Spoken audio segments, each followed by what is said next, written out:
everyone, my name is Olivia and today I'll be introducing you to our two llamas that we have here at the zoo.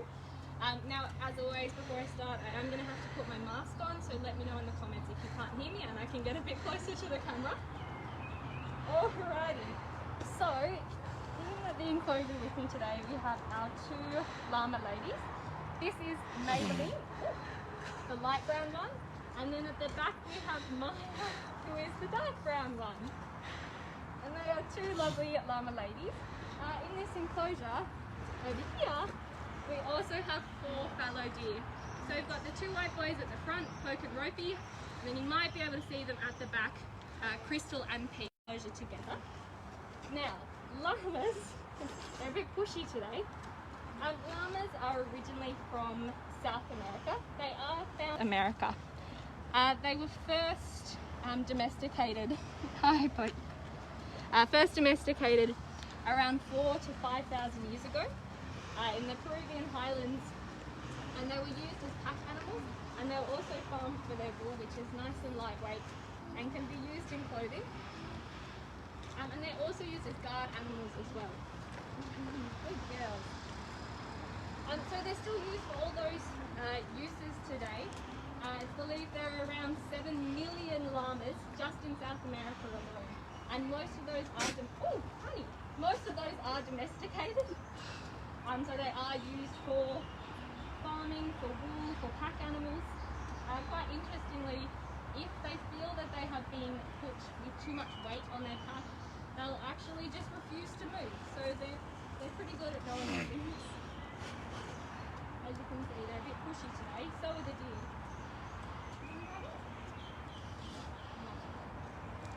So these ladies are quite social. There we go. They like living in herd environments, but they're also pretty unique in the fact that they will adopt smaller animals into their herd. So that's what they've done with the deer here. The deer are part of their pack and they will protect them like they are one of their own. And that's why they are used in farming as livestock protectors. You can put them in with herds of small animals such as sheep and goats, and they will protect them from predators like dogs and foxes. So they're a pretty cool animal. We do see that a lot with our deer here. They're only in here as companion animals, but they do like to protect our deer when they feel they need protecting. So when our dingoes go for walks past the enclosure, you can kind of see the car park in the back there. The dingoes go for walks down there. The llamas will run to the fence and they will chase the dingoes along to make sure that they are not going to come in and hurt their little deer friends. We also have a viewing window into our wild dog enclosure in this yard, and when that was first put in, the llamas would go up there and make sure the wild dogs weren't doing anything they shouldn't be doing. But llamas are pretty smart and they soon realized that there was actually a pane of glass between them and the painted dogs, and so then they just started to go up there to tease the wild dogs. And now they really like it up there. It's a bit higher than the rest of the enclosure, so they can look out over their territory, and they can also look into the wild dog enclosure to see what's going on. And they even like sleeping up there and stopping people from being able to go up and look at the wild dogs. So they're pretty cheeky, but they are very good girls. So our deer, who are eating most of the carrots I have today. Now you might be able to see on our llamas that they have recently had their yearly haircut. We did this around the end of September to make sure that they were going to be nice and cool for the coming hotter months. And now you might be wondering what we do with the wool that comes off our llamas and also the alpacas we have at the zoo. We actually collect it up in a big bag and we take it down to our enrichment room. And it is then used for enrichment for all the other animals throughout the year. It can be used as tactile enrichment for our primates, it can be used as scent enrichment for some of the bigger cats. The meerkats in particular really like it. They can roll around in it and scratch in it. So it's a really fun, cool piece of enrichment for them. You can see them watching over there.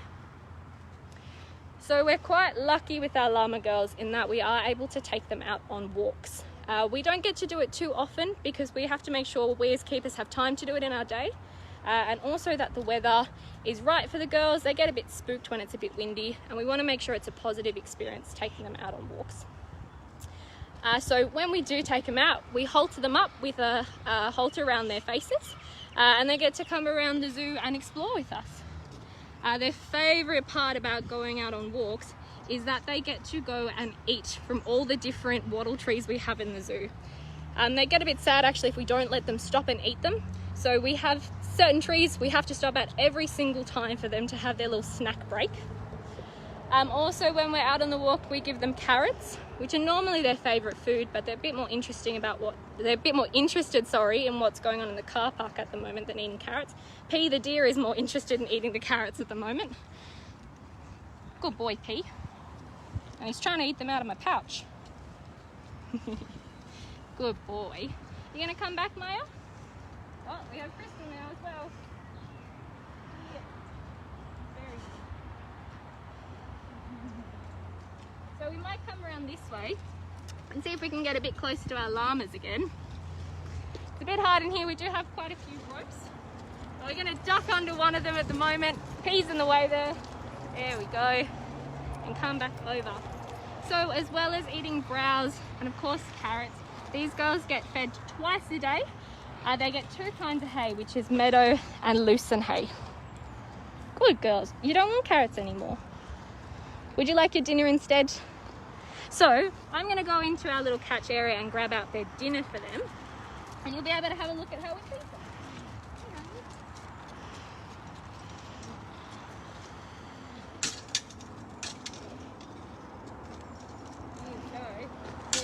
Very exciting time of the day for all of our deer. We're going to take it out into the grass area and put it out there, and they all just follow along.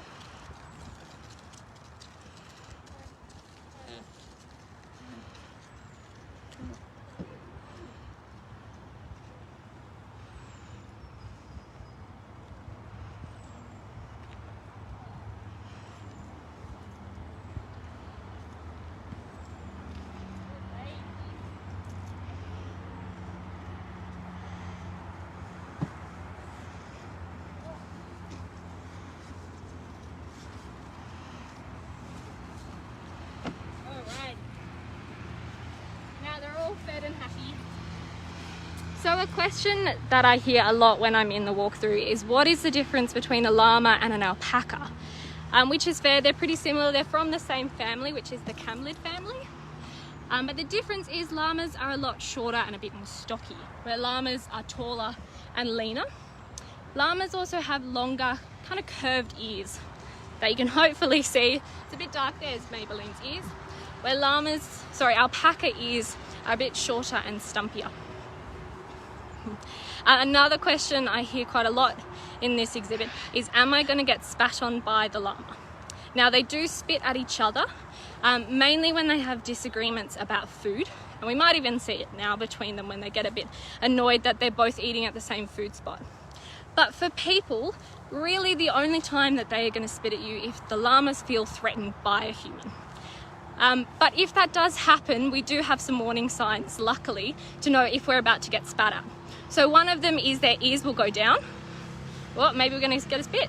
Nope, we're not. So ears go down, and they will also stare at you very intently. And if that happens to you, take a step back and maybe think, oh, what have I done to make this llama cranky?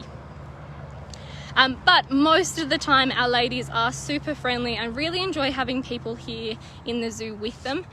This is a walk-through enclosure, so it's one of the few exhibits in the zoo that you are actually able to come in with the animals and interact with them.